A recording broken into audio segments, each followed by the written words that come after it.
Nagsalita na sa pagdinig ng Senado si Sheila Guo, ang kapatid ni dismissed Banbantarlac Mayor Alice Guo.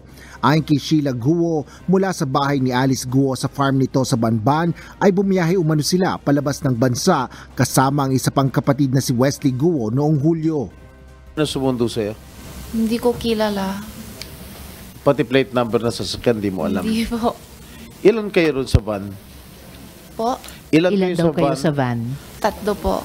3. Sino-sino? Kaming 3. Sino? Sinong tatlo? Si Alice tsaka si Wesley po. Ayon pa kay Sheila, nagpalipat-lipat umano sila ng bangka papunta sa Malaysia. Ngunit hindi nito matukoy ang mga lugar, petsa at oras ng kanilang biyahe. Nung aalis na kayo nung gabi, alam mo kung saan kayo pupunta? Hindi po. Hindi ka nagtatanong? Tatanong ko, ang sabi niya sa akin, sabi niya ate, nalulungkot ako, samahan mo ako, may pupuntahan ako, sabi niya.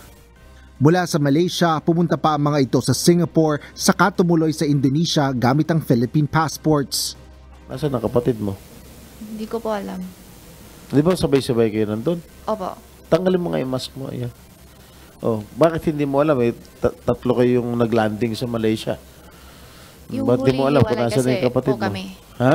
Yung huli, hiwalay kami. Yung? Last, sa Indonesia, hiwalay na po kami. Sa Indonesia, naghiwalay kayo? Opo. Kailan kayo naghiwalay? 19 o 20? Ng August? Opo. Kinumpirma naman ng Bureau of Immigration o BI kung nasaan si Alice Guo.